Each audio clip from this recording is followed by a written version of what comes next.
Hey friends, Jeffy G here. mVoice has been around for a while, but the voices were on sale last week, so I bought one for $39, and I thought it's about time I tried this thing out.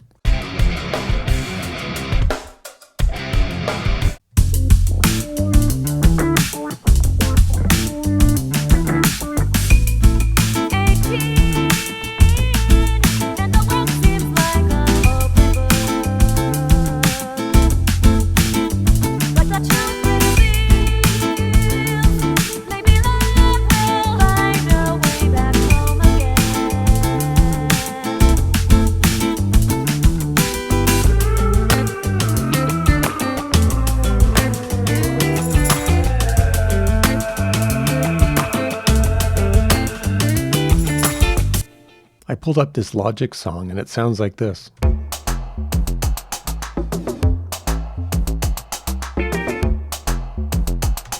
Kind of a basic thing. And then I loaded mVoice.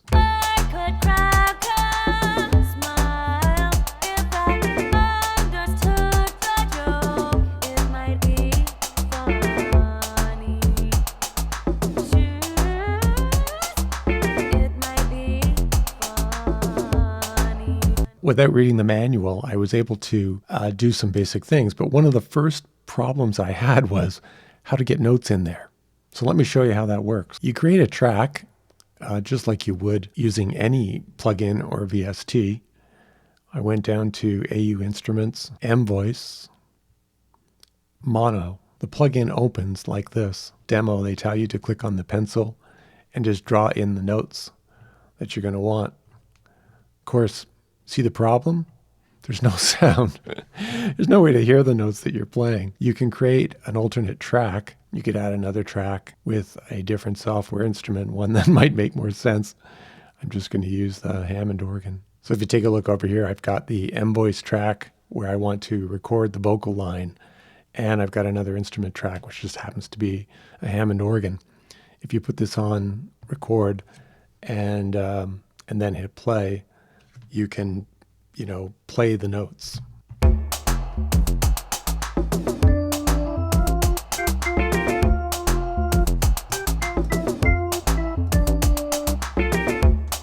You can see if you do that, you can both hear the notes and the notes are being recorded into mVoice. And then when you play them back, you can turn off the organ sound.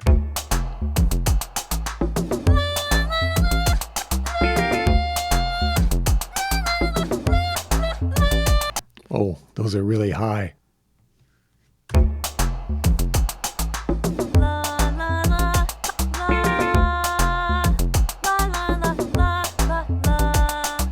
So this technique I found to be quite useful is you record the MIDI notes that you're after, and then you can drag them into the mVoice track and it'll record them. I'll show you how that works.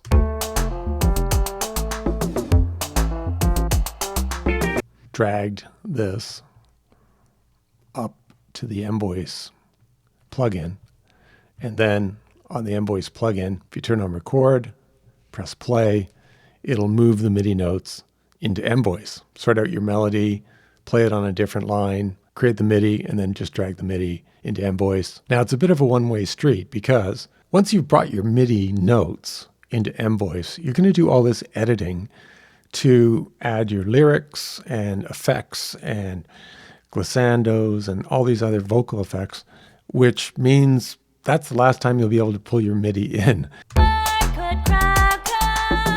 There's always one note per syllable, and you can drag those notes left or right in terms of how you want to articulate the vocal line, and mVoice is going to figure it out from there. But you can see at the end of that fourth note, you've got a bit of a vibrato, which is this tool up here. Okay, and you can basically draw vibrato into any note. And then if you look at smile, the word smile is one syllable, but it's divided over these three notes. And you can do that interactively, but you can only do it in the editor. It doesn't affect it in MIDI. So for example, if I take the pencil tool on this word and I create a new note in here, it's splitting up that last syllable.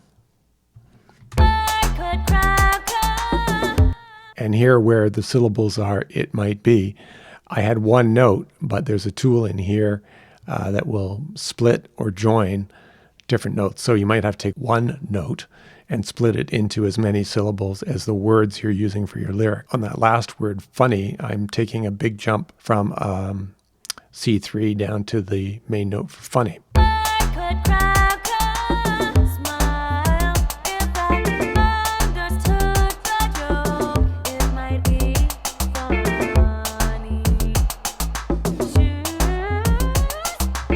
You might be wondering, why did I do that with the word shoes or even put the word shoes in there?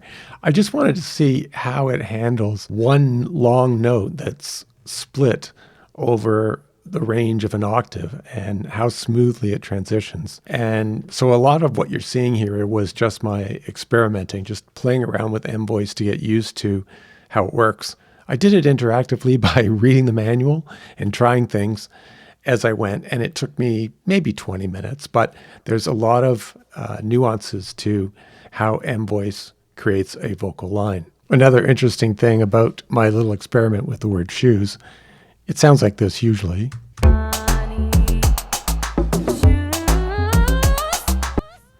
But there are different voices for the one I bought, which is Keela. And you'll see the default, it articulates each syllable, but if you choose smooth legato,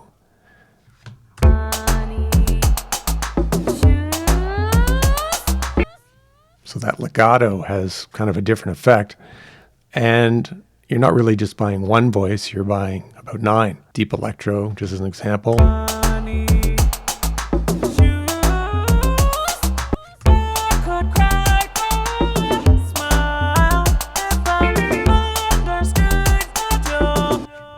That's the deep electro version of Keela. It's a Technologic. You can see it's recalculating how it plays these things.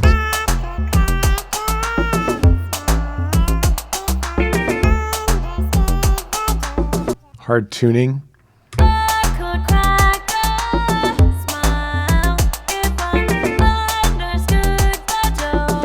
Sounds a bit like a vocoder.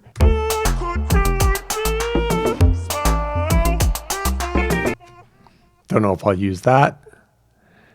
Here's a doubler.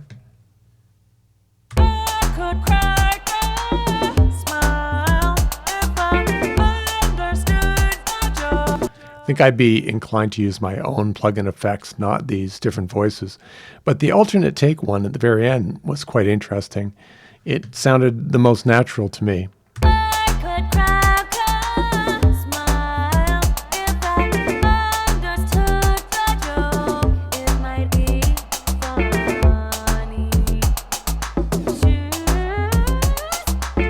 I guess the question is, can you use a combination of voices? And the answer is, yes, you can.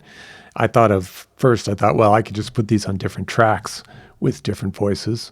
That's one way to do it, but there's actually a way to insert a command, changes the voice at certain times. So if I wanted that shoes word to be a smooth legato, I can change to that voice just for that phrase or just that syllable. A lot of the tutorial videos on mVoice go into great detail to explain to you that you have to be connected to the internet for this to work, and that's because the samples that are being used for that voice are actually server-side, and you're sending messages out to a server and it's interacting with the plugin within your DAW.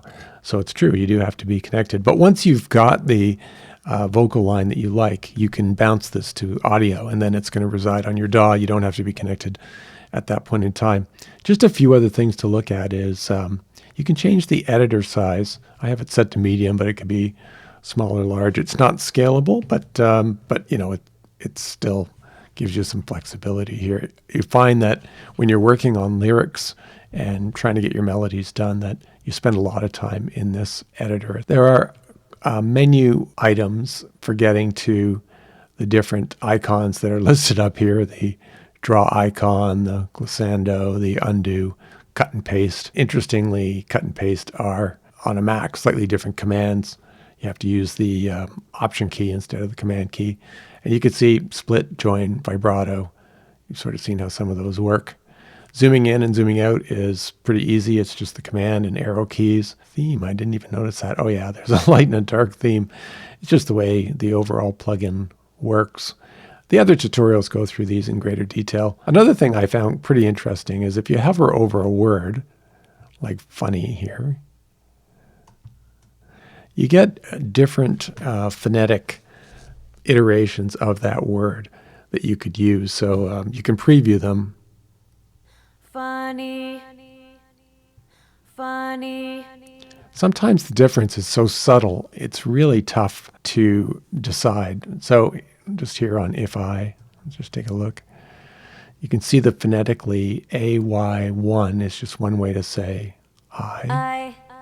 And another word? That's a bit shorter. When I played with this, I noticed the first word here could be I could crack a smile.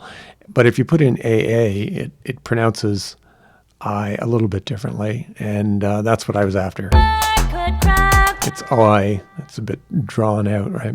And if the way a word is pronounced doesn't satisfy you, there's a whole list of phonics on the shortcut where you can put in a greater than sign and then type in specific letters to generate phonetically the word that you're trying to have mVoice sing. And what happens is there are words that we use in music that aren't real words. And so if they're not in the vocabulary of mVoice, you have to phonetically type them in to get the results that you're after. But it's kind of fun to do.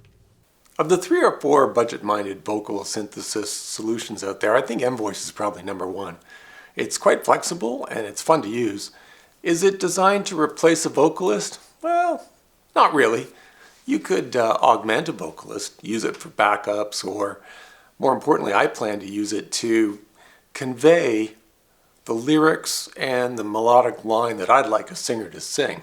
Somehow it sounds better when you use a real voice, and of the 4 voices you can buy from mVoice, I thought Kila was the best. If this kind of stuff is of interest to you in your music production endeavors, subscribe to the channel, click on the like button, let me know what you think, and provide a comment.